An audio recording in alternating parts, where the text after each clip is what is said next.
어쨌든 이런 지지율에 대한 고민은 아마 국민의힘 내부에서 가장 많이 하고 있을 겁니다. 특히 국민의힘 내부에서 한동훈 대표 역시 큰 고민을 할 수밖에 없는 그런 지지율이 나오고 있습니다.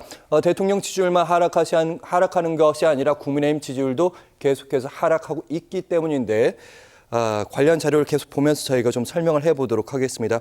한동훈 대표의 개인 지지율도 낮아지고 국민의힘 당의 지지율도 낮아지고 어떤 방법이 있을까요? 당은 뭔가 좀 달라지고 싶은데. 그게 국민의힘 당원들의 바람이었잖아요. 한동훈 비대위원장이 왜 당대표가 될 수 있었습니까? 민심하고 당심에서 60% 이상의 득표율을 얻으면서 당대표에 당선이 됐어요. 그 민심은 뭐냐면 윤석열 대통령이 비록 서툴게 국정 운영을 하더라도 대통령실이 저렇게 하더라도 그래도 집권 여당으로서 대통령과 대통령실이 뭔가 시행착오를 겪지 않도록 제대로 역할을 하길 바라는 마음이 반영이 된 거라고 저는 생각하거든요. 근데 지금 그 다음에 한동훈 대표가 뭘 했습니까? 대통령실 눈치 보게 하면서 차상병 문제에 있어서도 본인이 뭔가 돌파하는 모습을 보여주지 못하잖아요. 오히려 대통령실하고 갈등만 빚거나 아니면 거꾸로 대통령이 한동훈 대표가 뭔가 얘기만 하면 마음에 안 드는 사람이라는 걸 그냥 여과 없이 보여줄 정도로 감정적인 반응들을 보인단 말이에요.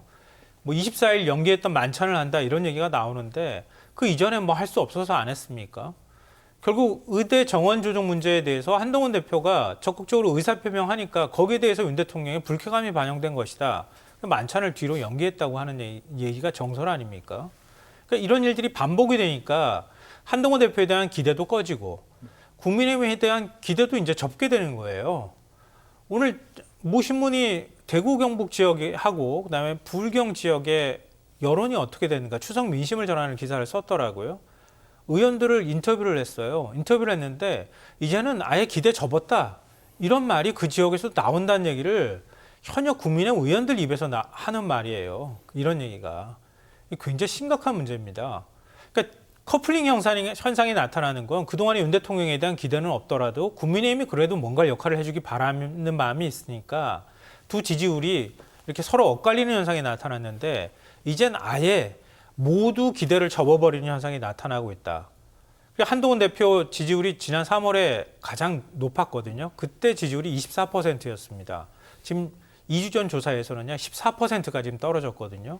국민의힘 지지율도 윤석열 정부 들어선 이후에 갤럽 기준으로 해서 역대 최저치로 떨어졌어요. 대통령 지지율도 똑같이 떨어지고 있는 겁니다.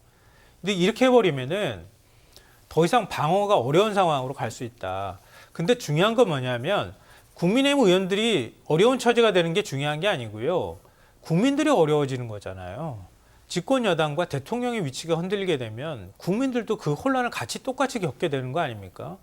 그러니까 국민들이 지금 민생 경제에 있어서 어려움이나 이런 거 토로할 때 그걸 책임져 줄 집권 여당과 대통령이 없다고 하는 존재감이 사라지고 있다고 하는 건 매우 우려스러운 상황이다라고 생각합니다. 네, 김대현 평론가님. 네. 예, 여론조사 결과가 나쁠 수 있습니다. 중요한 건 대응이라고 이제 말씀을 하셨는데 국민의힘 내부에서 대응을 살펴보면 여론조사에 뜨거워하는 건 친한계 쪽이고 한동훈 대표 정도인 것 같고 나경원 의원 정도 아니면 안철수 의원 정도 소장파 의원들의 목소리하고 들을 만한 것도 없고 국민의힘 내부에서 무슨 일이 일어나고 있는 것인지. 글쎄요, 참 설명드리기가 참 난감하고 난해한 질문인 것 같습니다. 자, 근데 우선은 한동훈 당대표가 기대치에 미치지 못하고 있다는 평가를 받는 것은 분명해 보입니다. 본인이 저는 기본적으로 한동훈이라고 하는 사람이 어떤 정치적인 이력과 경력이 전무한 상태에서 집권 여당의 비대위원장을 하고 또 선거에 패했음에도 불구하고 당대표를 하겠다라고 전당대회에 출마하는 자체가 저는 판단 미스였다라고 생각을 합니다. 그리고 이에 더해서 당대표로 선출이 됐는데 상당한 지지를 받고 선출됐지만 당 내외에 당의 사실은 코어 그룹이라고 할 수 있는 이 진영과 제대로 소통이 안 되지 않습니까? 이게 소통이라는 것을 통해야지만 설득을 할 수 있고 내가 원하는 방향으로 그들을 함께 끌고 가서 그것이 개혁이든 아니면 변화든 뭔가를 추동해낼 수 있는 거 아니겠습니까? 지금 한동훈 당대표는 그것을 좀 못하고 있다. 그리고 앞으로도 그걸 하기 어렵지 않겠나라고 하는 평가까지 나오고 있는 것 같습니다. 자, 이에 반해서 당내에 있는 제 세력들은 그러면 좀 어떤가? 조금 전에 어디 언론사에 언급을 해주셨는데 저는 기본적으로 국민의힘에 소속돼 있는 국회의원들은 좀 비겁하다고 봅니다. 좀 소극적이다라고 보고 뭔가 당에서 당정 간에 문제가 생기면 나에게 정치적인 타격과 피해가 오더라도 발언을 하고 목소리를 내야 됩니다. 그게 한동훈을 편드는 것일지라도 사실은 그거는 정도를 걷는 정치인이 해야 될 역할 중에 하나인데 그런 사람이 단 한 명조차도 보이지 않는다는 것이 안타까운 대목이죠. 더군다나 이제 친한계라고 할 수 있는 분들조차도 사실은 목소리가 점점 더 작아지고 있습니다. 그리고 뭐 국민의힘 기본적으로 국회의원들은 좀 이기적이죠. 나한테 피해만 없으면 돼.